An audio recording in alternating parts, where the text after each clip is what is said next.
Livro de Daniel, capítulo 3, versículos 5, 6 e 7. Livro de Daniel, profeta Daniel, um dos profetas menores. Aleluias. Filha, não sei o teu nome, mas eu vi um amor tão grande pela sua vida nesta noite, filha. A gente pensa, né, às vezes que ninguém está vendo nós, ninguém está vendo a situação, ninguém está vendo o processo. Nossa mesa, eu não sabia que ela roubava. Apoiei nela. E a gente, às vezes, sabe, vive uns processos que só a gente e Deus. A gente para em frente ao espelho, irmã, e olha assim, né, e pensa algo terrível.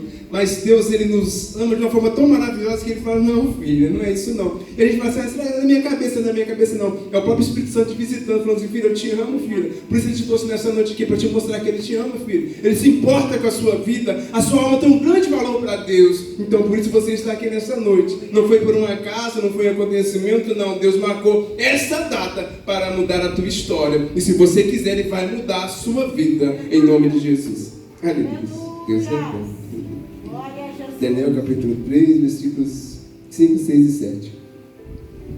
Quando ouvires o som da buzina, do pífaro, da harpa, da sambuca, do saltério, da sinfonia e de toda a espécie de música, prostrar-vos-ei e adorareis a estátua de ouro que eu, rei Nabucodonosor, tenho levantado. E qualquer que não se prostrar e não adorar, será na mesma hora lançado dentro da fornalha de fogo ardente. Portanto, no mesmo instante em que todos os povos ouviram o som da buzina, do pífaro, da harpa, da sambuca, do saltério, de toda a espécie de música, prostraram-se todos os povos, nações e línguas e adoraram a estátua do rei de ouro que o rei Nabucodonosor tinha levantado. Bem? Poderia sentar em nome de Jesus? É uma história bastante conhecida, a Bíblia nos relata que Deus... Ele levanta 3 jovens, Sadraque, Mesaque, Abednego e Daniel, né, mais 4. Eles foram levados cativos devido à desobediência do povo de Deus. O povo de Israel, o povo escolhido e eleito para ser o povo mais poderoso da terra. Mas devido aos seus grandes pecados e delitos, eles foram levados cativos por um povo ímpio e pagão. Às vezes as nossas atitudes, as nossas formas de agir trazem consequências difíceis para as nossas vidas. Deus tem para nós chamado promessas, Ele tem projetos e propósitos para conosco, mas as nossas atitudes muitas vezes impedem que essas obras ou projetos de Deus se cumpram. Nesse instante a Bíblia nos relata que o rei Nabucodonosor levantou uma estátua de si mesmo e queria que todo o povo que vendo o som dos instrumentos, que eu não lembro todos, que foram citados, do pífaro, não sei o que lá, um monte de coisa lá, era para poder adorar. Qualquer tipo de música que tocasse naquele instante, era para chegar diante da estátua e prostrar-se de joelho e adorar a estátua como se fosse um Deus. Porém, havia 3 jovens que, como disse, foram levados cativos, mas eles tinham uma integridade com Deus.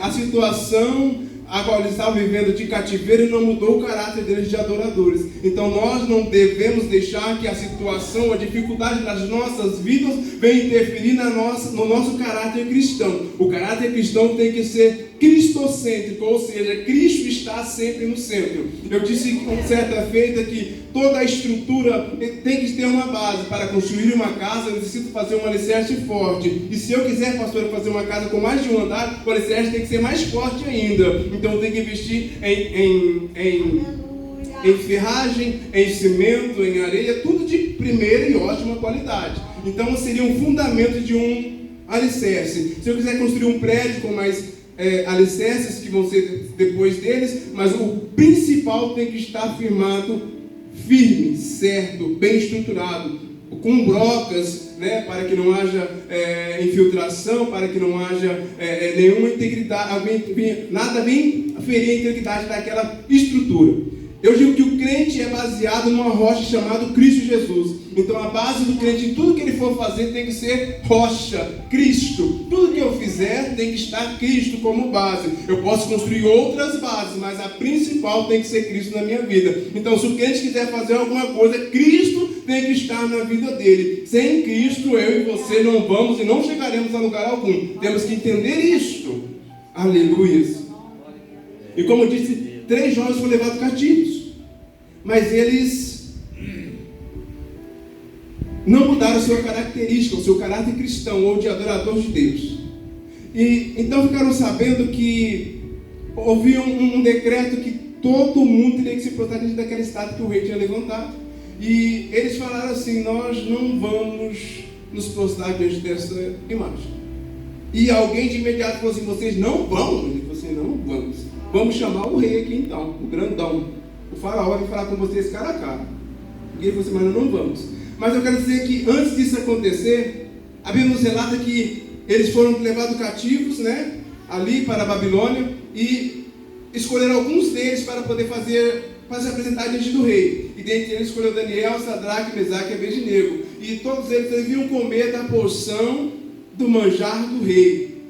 Mas Mesaque, Sadraque, Abednego e Daniel não quiseram se contaminar com o manjar do rei. Parece algo comum, mas eles não quiseram se contaminar com aquele manjar.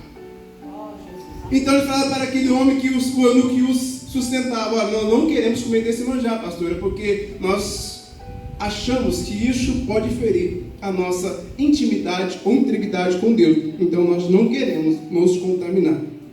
O eunuco de imediato falou assim: mas como eu farei? Se o rei vê vocês mais fracos que os outros, ele vai acabar me punindo, eu sou até morto. Ele falou assim: não, faça um teste. Nós iremos comer algumas verduras, legumes, coisas comuns, coisas de crente, não músicas seculares, não alguns apetechos seculares, não iremos usar essas coisas. Nós vamos ler Bíblia, vamos ouvir louvores, vamos adorar Jesus, vamos falar da palavra de Jesus, não vamos ficar fofocando, não vamos ficar murmurando, não vamos ficar brigando, não vamos ficar fazendo intriga, nós vamos ficar comendo só verdura e legume. E de fato eles comeram uma semana daqui, fizeram teste por uma semana. E quando eles foram testar eles estavam mais fortes do que aqueles que comiam os manjares do rei. As coisas que o mundo nos oferece muitas vezes só vai trazer aparência. Mas o que Deus tem para nós, verdura, é algo saudável. E eles estavam mais saudáveis, pastor Getúlio, do que os outros jovens. Aí deixaram eles comer. O que eu quero dizer com isso? Quando eles disseram que não iam adorar Deus, iam adorar a estátua levantada pelo rei Faraó, o rei veio furioso e mandou aquecer 7 vezes mais a fornalha. Vou adiantar para não ser muito longo. 7 vezes mais aqueceu aquela fornalha para lançar os 3, porque nos disseram que não iam se prostrar diante da...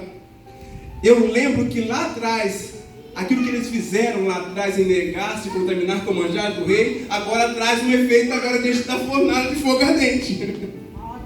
Eles negaram não se contaminar.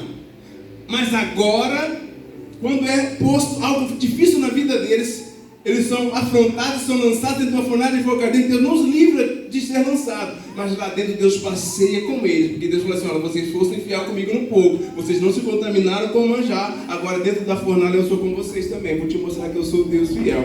No pouco me honraste, no muito te honrarei. Então entenda que tudo que eu fizer ao reino de Deus vai trazer algo para a minha vida. Aleluia. E interessante, meus queridos amados, que as pequenas coisas fazem efeito na vida cristã. Uma rodinha de escarnecedores pode afetar a minha integridade com Deus. Uma brincadeira que não está de acordo com aquilo que está dentro da Bíblia pode afetar a minha integridade com Deus. Oh, meu Deus da glória! Uma atitude ou um olhar que não está enquadrado dentro daquilo que a Bíblia nos fala pode afetar a minha integridade com Deus. Então, se for fiel no pouco, no muito te colocarei. Então, desfaça mão de tudo aquilo que você, ou o Espírito Santo, tem te incomodar para que você mude. É necessário te mudar. Deus quer mudança de caráter em nós.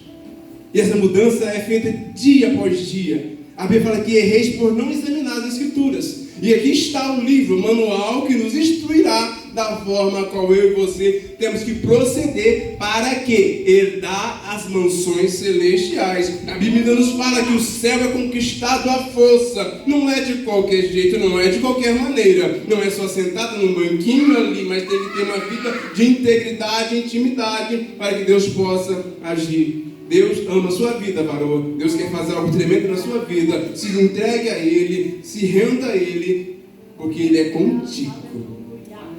Amém? Que Deus possa abençoar os irmãos em nome de Jesus.